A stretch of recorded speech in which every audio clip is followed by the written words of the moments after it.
Netherlands in this case. Hey, Ton, are you there? I am there, Sean. Hello. Oh, hello, hello, hello. We are going to talk, Ton, today about the verdict, the interplay between dance and judgment. What do you think about that? You know? Very interesting subject because judgment is something what is in our system, Yeah, yeah, and probably it's in our system for to survive. yeah. And yeah, this is a judgment too. What I do now, I Mm, think, mm, but I'm not sure that the most people have a negative judgment instead of positive. yeah. Can I prove that? No, but this is my feeling. So actually, that was already a judgment. Yeah. All right. That I think that's a good start of it, right? Yeah.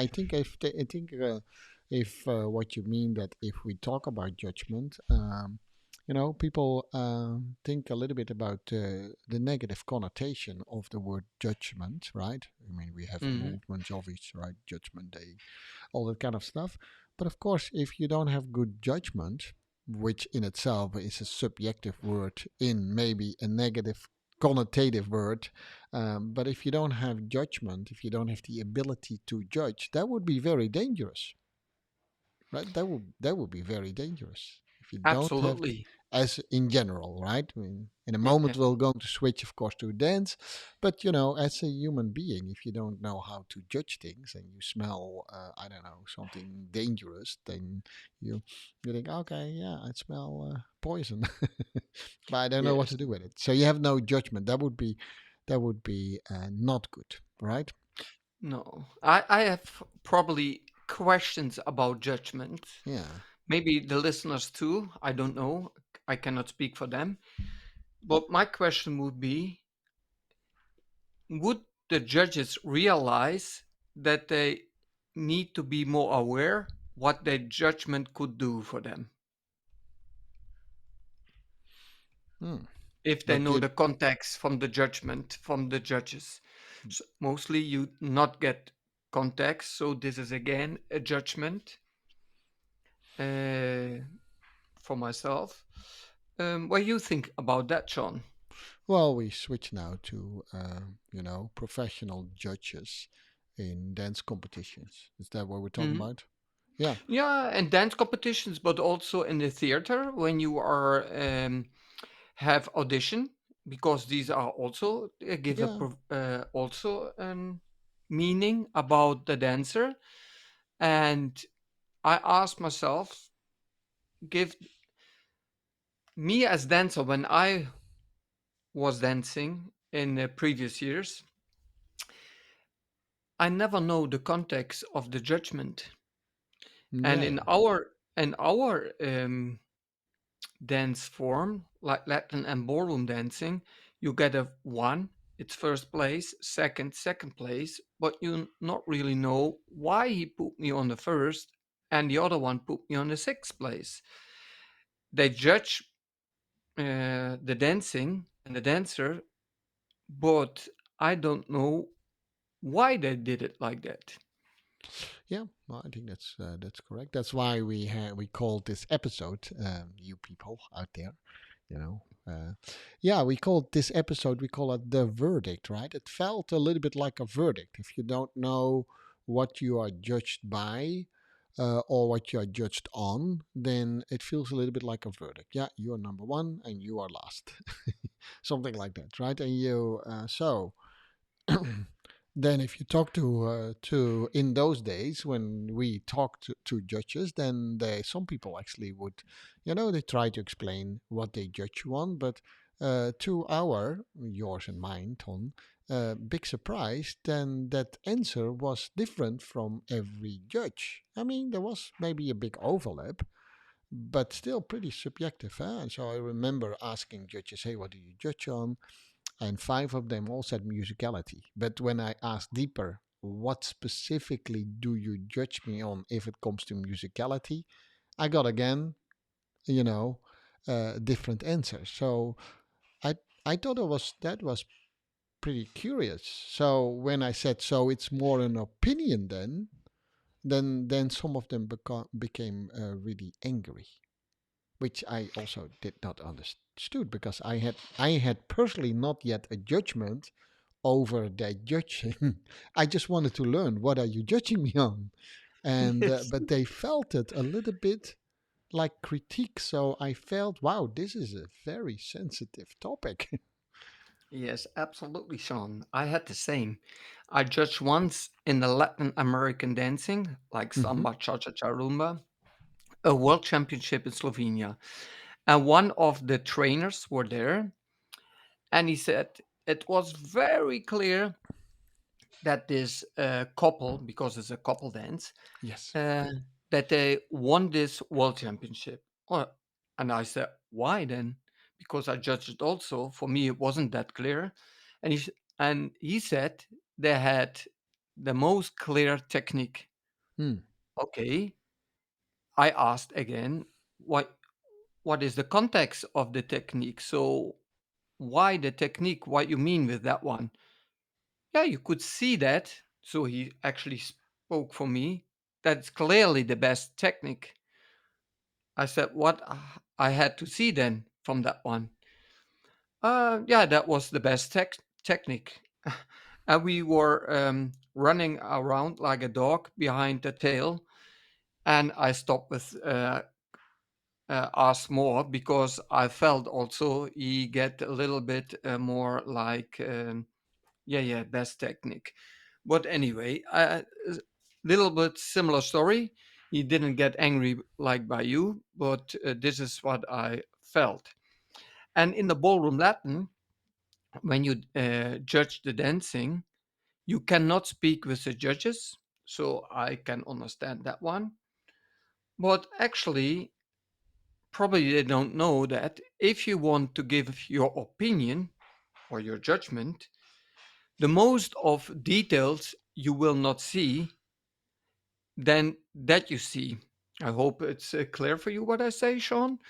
Mm. Um, so Mm. more things you don't see than you see. Yeah, of course. Yes, and Mm.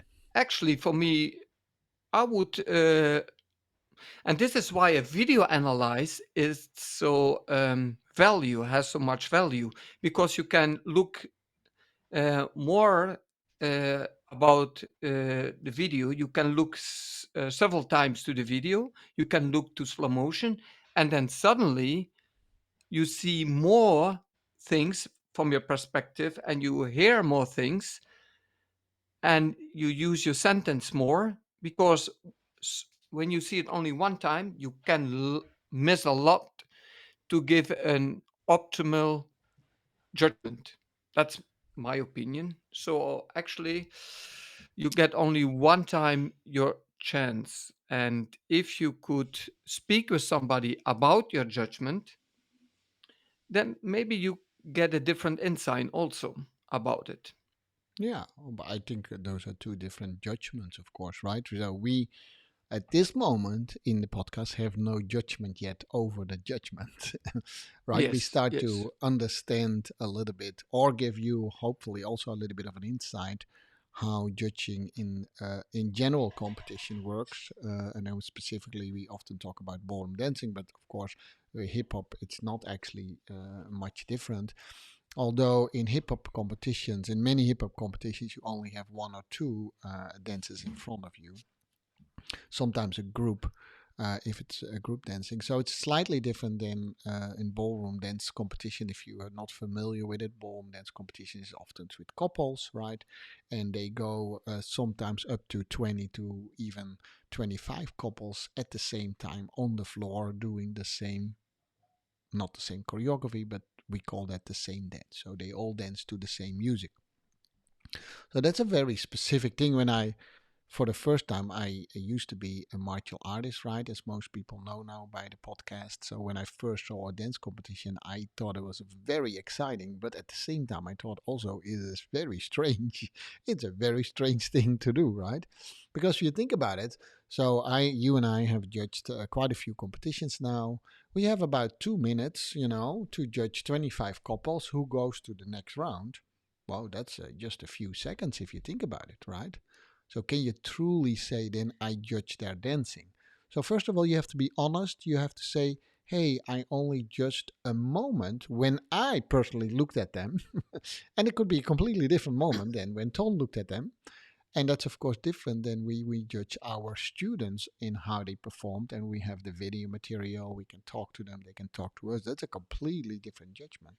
We should not confuse these things. Or as an audience, I can follow one couple. I'm doing it right now. Do you see that? I'm doing it right Mhm. now. I follow a couple for like maybe maybe 20 seconds. So yeah, maybe that's why I have a different judgment or opinion than the professional judge who was paid for it. Now, Mhm. that sounds all really good, right? But is there more to it? Don, what are Uh, the I, elements that play in someone's mind when they judge someone? um, I think I have to start from the beginning. Mm-hmm. Go What, ahead. how we get the judgment, Mm-hmm. I think. So when we go back to the nature nurture principle, we get born from the nature, we get our chromosomes, our DNA, etc., everything from our parents. And then our development starts. It starts from our environment. So actually, there is our culture. And we get something from the history, what my parents learned, they tried to put in me. And if they put that in me, you have the teachers around you, your friends, they put also information in it. You have your television, your how you say, the radio. The most of the information will get to that medium to me. Now we have the social media also, but at that time we didn't have internet. And this is already my backpack or my luggage, you could say. And this is my information. Then I start to dance. I like to dance, so I start on a dance school. And again, this teacher gives their information, and this is how I see the world of dancing because I never danced before. And then we continue, and then I start with competition dancing. I do an education. I want to be a trainer and judge, so I do a schooling for several years, and I get the information of them, what forms my judgment. Uh, you can see that, Sean, that information, how it built up. Yes, Yeah, no, John, I can say see that. yes. Yeah. Yes, and so it forms my opinion. But my world actually is quite small, I think. Now we have the World Wide Web, and if I something what I not know, I can search on it, and you have the podcast, you have YouTube's, um, you have the video social network, and you can get all this information you can provide from that one, and you can think about it and take your time. And I did that, and slightly I changed my opinion. And in the earlier podcast I said right and wrong not exist actually. And when the organization is very clear with their quality, how you said, ASIN, I don't know the English word of it. It could be a rule or the requirements. Requirements, yes. If the rules requirements are very clear, and they will speak with the judges about that one, and they did a course in that one, then you could judge at at their requirements.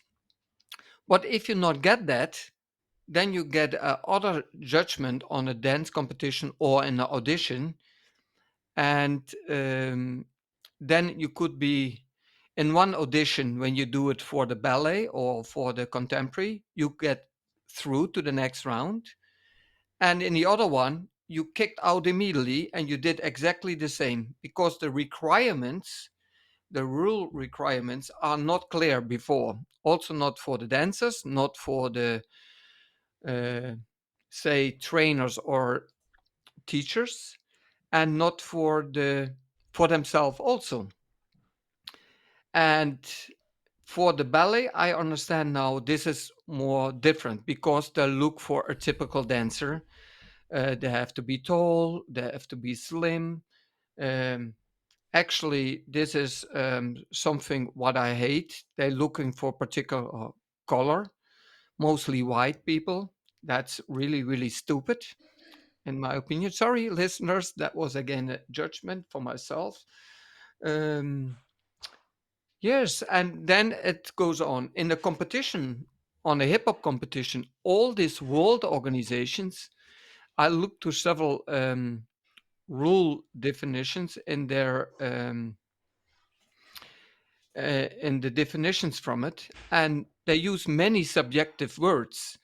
And if these subjective words, we did in the earlier podcast too, are not defined, then you get an interpretation on that one. And so, if the interpretation is not giving context to the dancer or to the teacher or somebody else, then it says actually nothing, in my opinion. Maybe for somebody else, yes, but for myself, not. So I think in the judgment to judge competition and auditions, I think they have to change a lot. And it looks quite amateuristic, everything, in my opinion. And this is a judgment. So they could improve it. And but they not improve it because since 1969, whereas the competitions of ballroom Latin, of even more earlier in the 1950s, I spoke for a different organization, they not work on that one. The WDSF, that's one of the ballroom world ballroom organizations, one of the four. They try to work on that one, but still they have not the expertise of people in it to make judgment clear before. So I speak a long time, Sean. Sorry Yeah, yeah, about that one. that's okay. Maybe you can say something about that. No, no, no. Let's make it a little bit clearer for the listeners. So what Ton, I think what Ton is trying to say is, if rules and regulations are not very clear, then what are you judging on, right? And the rules and regulation needs to be clear for the dancers, needs to be also, of course, also clear for the teachers and the coaches because they help the dancer to do a certain performance.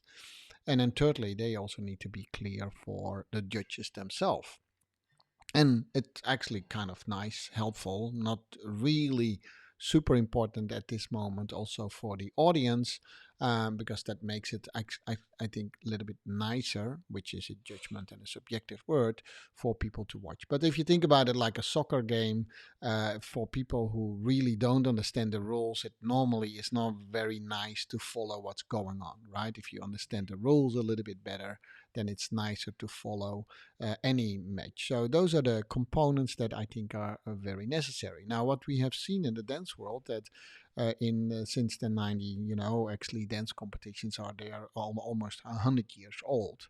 So in the beginning, that was purely up to whoever was invited to judge and his or her opinion, right? Just no rules or regulation. Just you figure out who you think is the best.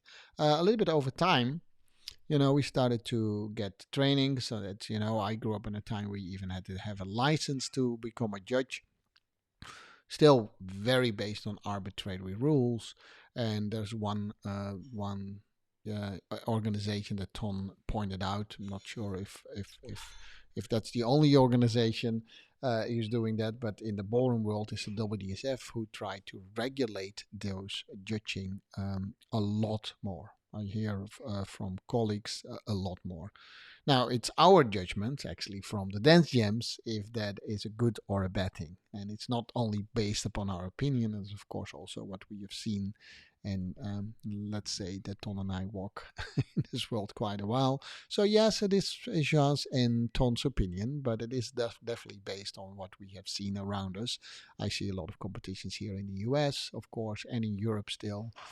Actually, I came just back from a big competition in the US. So that's a little bit what we're talking about is judging.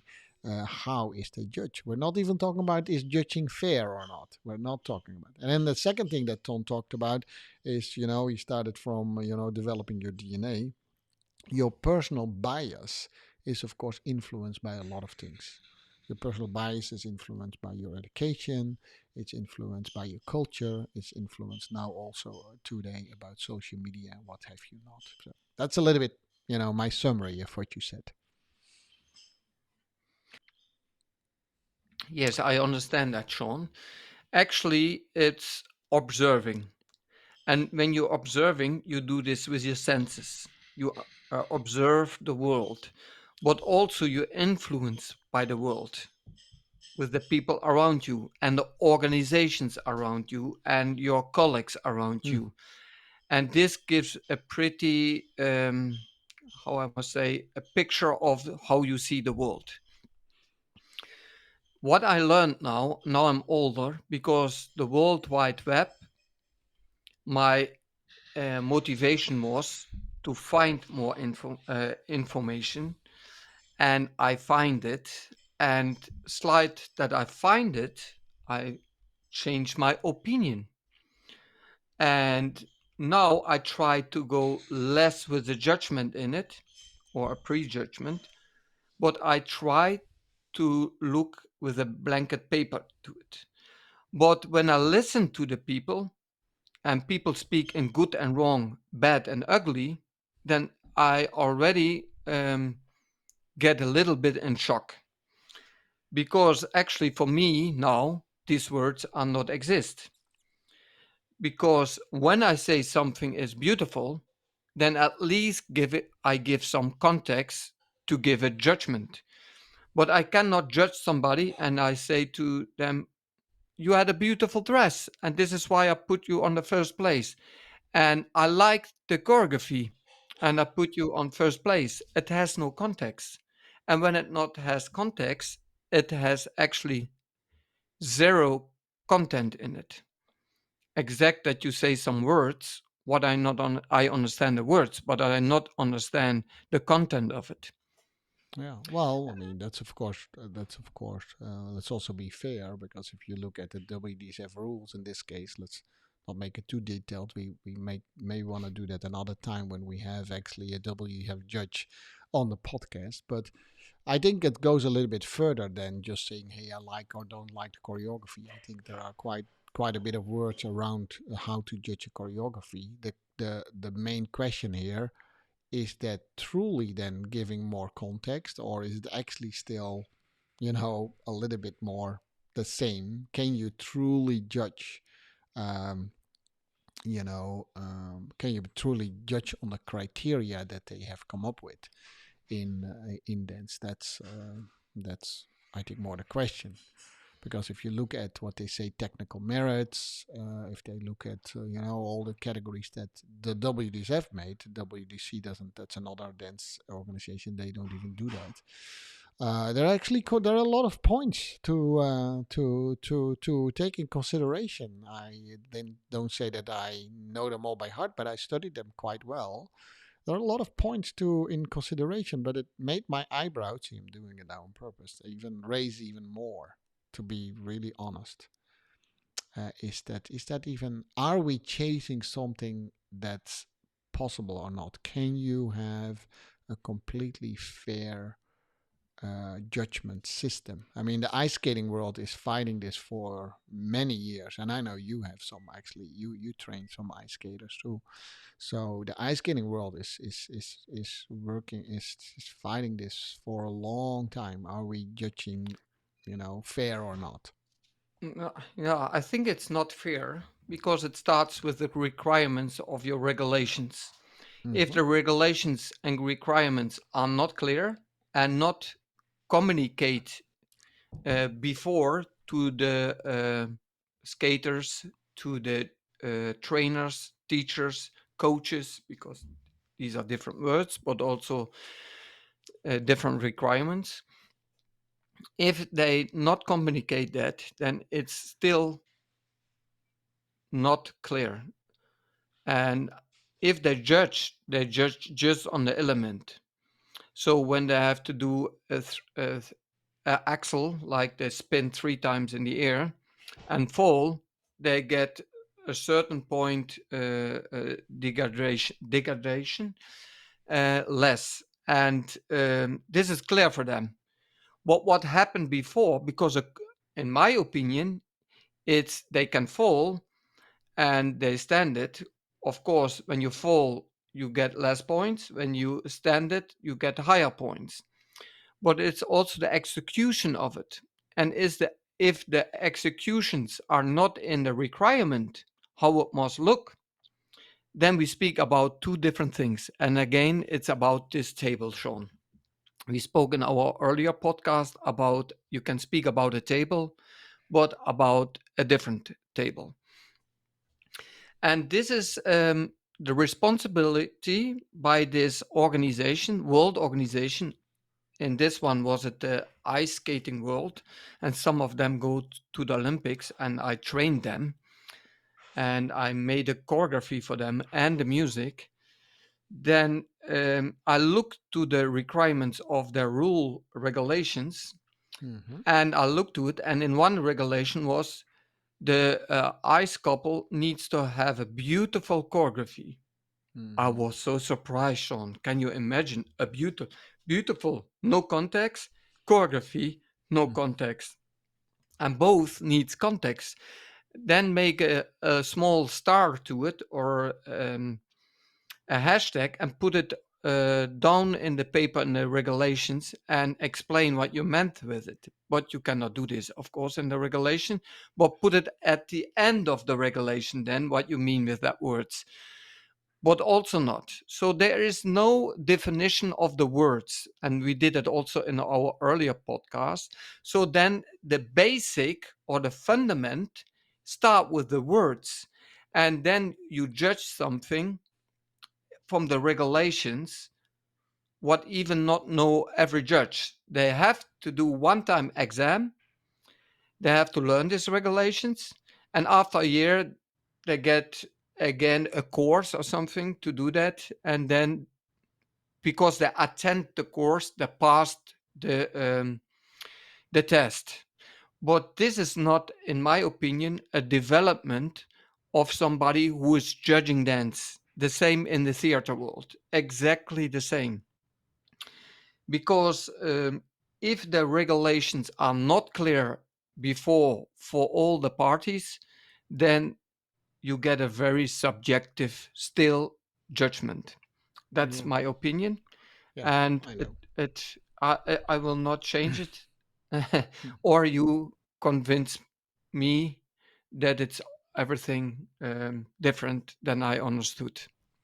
No, no, I don't have a, I don't even have the need to convince you. I just saying which, I mean, I have a completely different opinion than you if it Mm, comes to judgment systems. I really believe that we're chasing a ghost.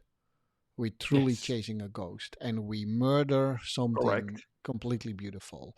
And you could also start, I said that also when we did the same podcast in Dutch, in the Dutch language, because we always, just for you guys, just if you happen to be Dutch, we also have almost more or less the same podcast, but then in the Dutch language. Um, Here's what I want to say with that, with chasing a ghost is, you know, if you just can accept that there are things just a little bit harder to judge, if specifically if it comes things like art, which come to very subjective words, and that's perfectly fine. I mean, I'm perfectly fine to judge food and say, hey, this is just a thing that I don't like so much, but we have to acknowledge then that's the opinion of Jean. And if you value Jean's opinion, that's great. If you think he's a great guy, he has a lot of understanding of food, I value his opinion. So I've always been very simple in these things. If I go to a competition and I see 5 judges, or the bigger competitions, even 11 judges, and I either won or lost the competition, or maybe was even out in the first round, I would just say, hey, that's the opinion of those 11 judges, whatever they do it on. Now, there's only one caveat that I want to give in here. The world is unfortunately, if Ton and I judge, we are apolitical. Seriously, at least we try to. I mean, you can call us, maybe we have some politics in it, but I think Ton and I are apolitical. So you get literally a non, you literally get our opinion, and you can take it for whatever it is, right? And we're okay with it. But there are, of course, really instances where people say, "Hey, that person took a lot of lessons with me. I judge that, give that person a little bit better, or I know he was already the world champion last year, so he must be good. I don't want to miss him this year, right?" So that's what I am have against it. The other thing is what Tom is talking about is, could you make rules and regulations so clear that you can judge a performance of someone in it? I say, to some extent, yes, but you will always have a lot of gray zones, and we will never see the end of this discussion. One of my colleagues, your colleague too, by the way, Ton, just came from a conference where they were again training people on rules and regulations. We can ask her once if she is willing, if she has the guts to tell us really what she thought about that conference. Uh, I not Yeah. remember which one you speak about, Sean. Well, since it's not fair to call people's name, I Ah, don't do okay. that. Yeah, yeah. So, but yeah, Oh, okay. people have their opinion about those trainings and stuff, and explaining rules and regulations. Hmm. And I think it's an admirable attempt. I must say, it's just going in a direction that I think you're chasing ghost. I think you will never get it fair. That's one thing. Plus, you know, I believe in sports like dancing as some sort.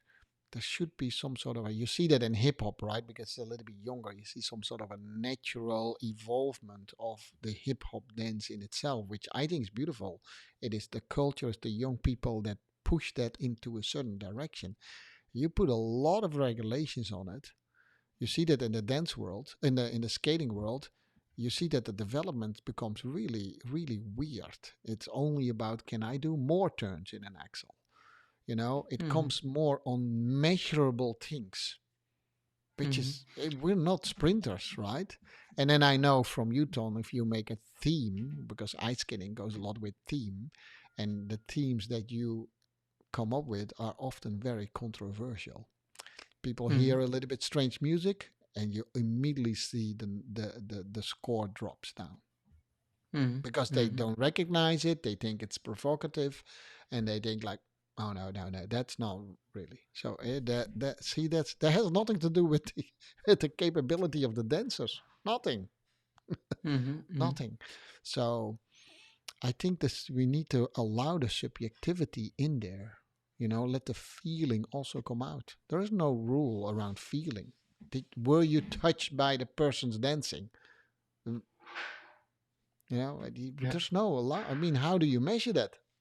I don't know. I'm just Yes. saying we're chasing I'm ghosts. I'm agree with you, Sean. When I look, my daughter did a audition. Yeah. I told this also in a Dutch podcast. Yes. You go into that audition. Yeah. You travel maybe 10 hours for that audition, Yeah. and there are more people there.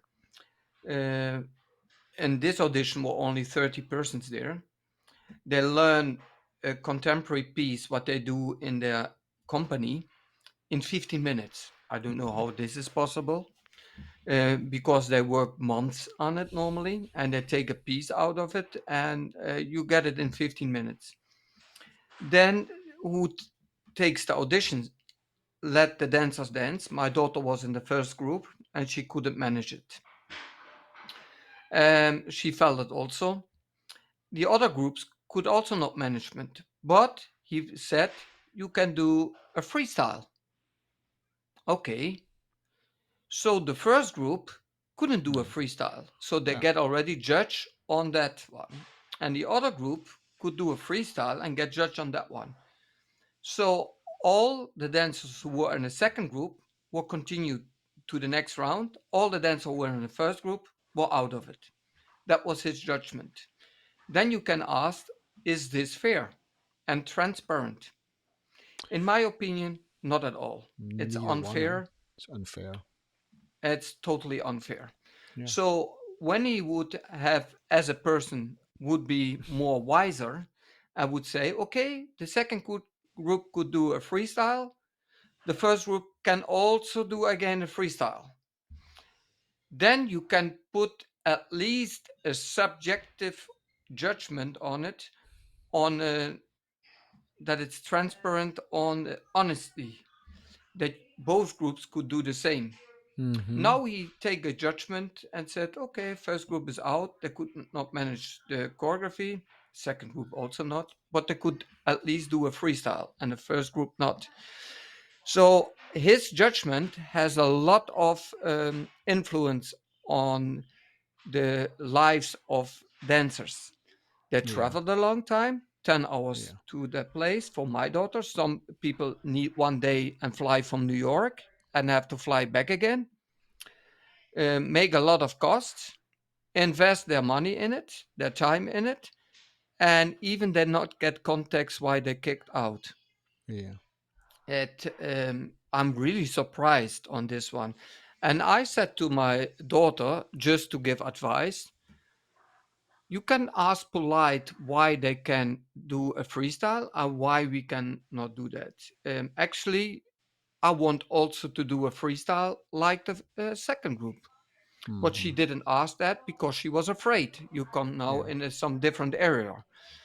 Um, uh, they use their power, but they have not enough knowledge in their backpack who give that judgment, who wants the dancer in that companies, um, to be fair.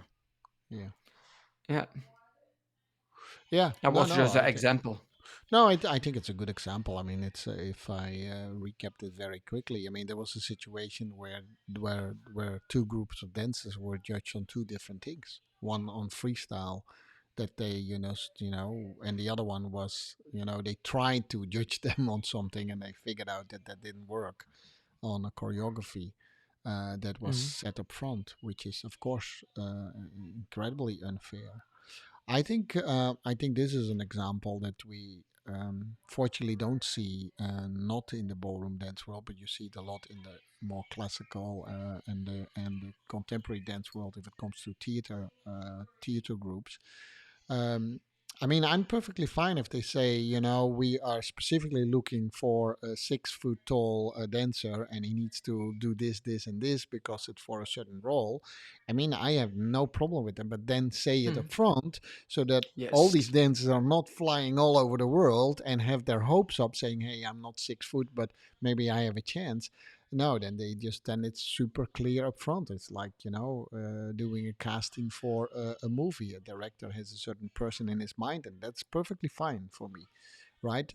As long as it's known up front, because we typically work with pretty young people, and you could damage them actually if you do these unfair things, and that's Mhm. all a part of the personal bias that's already in there, which is this is just in my opinion. I don't even know the people, but that sounds very unprofessional. Huh? Yeah, it's very unprofessional, and they call Yeah. themselves professional. I Hmm. call them I call them I call them nothing. They are. It's so stupid Hmm. to do something like that. Let people come all around the world, and they know already in front. Actually, we not need you. We have another one. So you not Hmm. adapt to our requirements. Yeah. And if they would be clear with their requirements, probably they would not get 600 or mostly also 1,000 auditions. Yeah. And then they would get maybe 50 of them. So the Yeah. 950 could already stay home. But Yeah. they not Which. do that.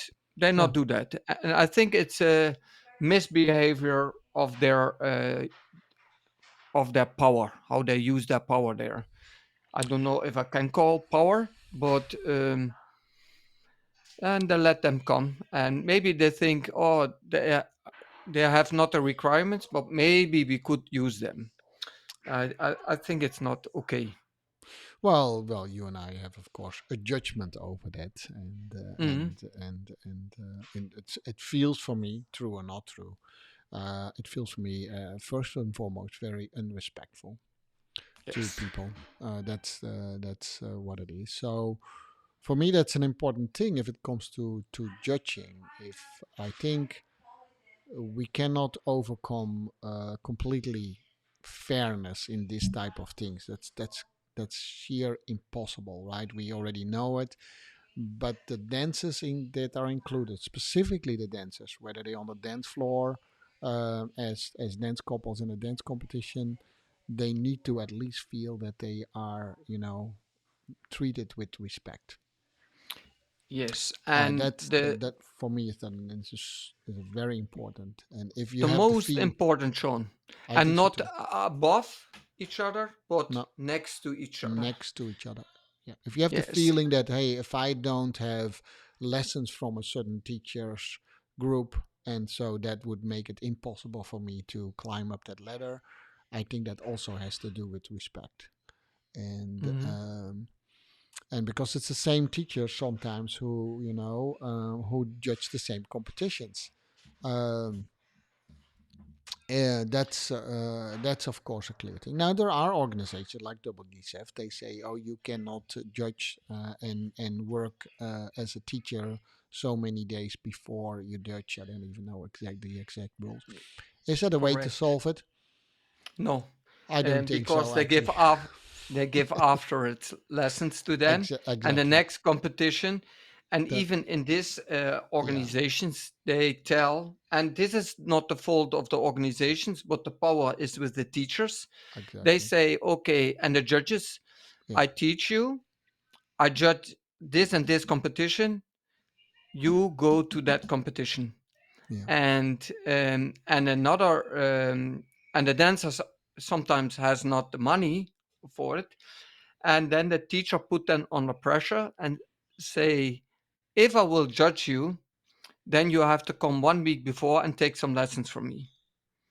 So yeah. when There he are, yeah, they are. that's They are that's there. It comes down to the honesty and integrity from all people involved, right? All people involved. I'm not saying only the dance teachers, but the dance, specifically the powerful dance teachers, they have a lot of influence, and the organizers, by the way, of certain dance competitions. That's one.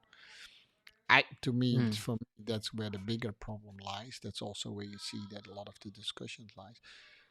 Now, so how do we save the dance world from falling apart if this is a discussion that we do? Now, I believe there are only um two routes. That is, awareness, Sean. Awareness. Be aware and use your conscious, and try to listen to our podcast, learn from that one, and always stay close by yourself and yeah, think by yourself. yeah, Has it context? If not, ask the right questions. What are the right questions? Is when somebody say you wasn't that good, and then the right question would be, what wasn't that good? yeah, And when you not answer that one, then try to ask the question again, yeah, and maybe on a again, different country art, with respect, of course. yeah, And when yeah, he will say, yeah, take then a lesson for €100 for 45 minutes, then you know already enough, I think. yeah, So yeah. Don't go to that teacher. So, don't go, yeah, yes, because he can give this short context and explanation at that time. yeah, Um, yes, and when some other teacher would say in a judgment, or a judge who educator who will judge the competition would say, sorry that you were not continued to the next round, I had you to the next round, still it has no context. no. Yeah, it's. Yes. I mean, for sure. In this, and not neither did we solve this problem in the Dutch version Mm. of this episode. But I do think I totally agree with you. There is a huge responsibility on whatever role you have. Right. Let's say I have the role now as a dancer. There is a responsibility for myself too. if I am have an integrity too, like saying, hey, let me take a dance lesson because I know this person is judging, that's a question that you have to ask yourself. Mm. I would say don't do that. No matter how good that teacher is, if you go for that reason, right? Um, if you go for that reason.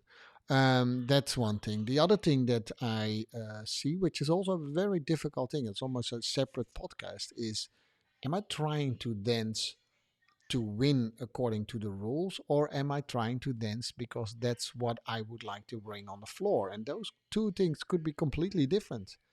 If Hmm. because you see that in some organizations a little bit more than other, where it goes, in my taste and opinion, it's a judgment, a little bit too much about power and speed, because apparently that's judged a little bit better nowadays than the other qualities that you could see in a dancer. um, is that fair or not? Do you want to be a dancer? Well, some people admit it. They say, no, I just want to win the competition and I don't care. I just, go dance according to the rules. Hmm. That's another discussion, right? Do you dance from what where your heart is? Well, it's never art is never can never be captured in rules. That's just that's just they don't. Mm. So that's another thing. So Yes. where are you as a dancer, right? It's not only the teachers, it's not only the judges, but it's also the dancers. The dancers have more power than they think, but they sometimes give the power away to dress, to take lessons with, to to also dance Yes. what they think other people would like to see. Yeah. That's also a discussion we could have. Yes. I see it like that, Sean. You live every day, hopefully, and the day that you die, your story is finished. It is. So, and before your story is finished, and you want still, when you day by day you build your story, try to invest to develop your judgment. And if you develop that judgment, then you have more insights in what happened outside that world, how you perceive the world outside. And that could be positive or negative, but learn to give more context if you give a judgment. Oh yeah, for And sure, for sure. yes, and if you would do that, try not to stand still because there is no development and also no development in your judgment. Yeah, So try to develop yourself yeah. every day to build your story. And at the end, that people will speak about you like he was fair, he gave always context, I could understand him, um, he had respect for it, and not like the other one people where my daughter did audition like behave like that. Um, that's the opposite from it, and it happened many times, and that's a judgment too, Ton. Well, that's um, okay. Yeah. yes, but still, you know, how more I think about it, how more I hate, not hate, but I not like to judge. Hmm. But still, I want to judge sometimes to put a mirror to my face, how I look to it. And then when I can talk with my colleagues about it, then maybe they can improve, but also I can improve because what they saw and what they judge. But in some organization, it's really forbidden to speak with each other. Oh But yeah. still, you could phone with each other. But if you would do that after a competition, that would be very weird and awkward for them. So Yeah. actually, this organization developed them very slowly. So what I think now in my case, Yeah. I let that go and I developed myself with my friend Sean. He helps me also with that one to see the world in the more different perspective and also the dance world. And this is why I wrote also this book. But still, I'm not. My story is not finished. So I hope to get more days to develop my story and to develop my judgment. Yeah. Yeah, sounds like a good conclusion. Yeah, so we had a lot of judgment over the judging systems, and today the last thing is definitely not said about it. And I think I think competitive dancing can be utterly beautiful. Should we go in a direction where we have more rules and regulation, or should we go back to a system where it's only opinion based? I mean, that is, of course, for you, dear listeners and viewers, for you to decide where you stand. But what does help if you are a competitive dancer is, also let us know what you think about it. Right? We have our opinion. You can have a judgment over it, of course, but the last thing we all want, I hope, is for this world to disappear or to fall completely apart, which then in the end also will cause that it disappears. So that's where our 2 cents with this episode of Dance Gems about the verdict and the balance between dance and judgment. What do you have to say, Ton, as a closing comment of today's episode? Work on yourself, develop yourself, try to be curious, and try to give less judgment. Or when you give a judgment, try to get it positive and give context because you can see it always in two ways. Yeah, love it. Love it. All right, you people. We hope to see you next time, of course, in another episode of Dance Gems, right? I think we have a couple of interesting coming up, that could be interviews with other people or just Ton and Jean. But if you have an opinion, let us know. And then we'll see you next time. I'll see you next time, Ton. Bye bye, Sean. Bye bye. Bye bye, listeners.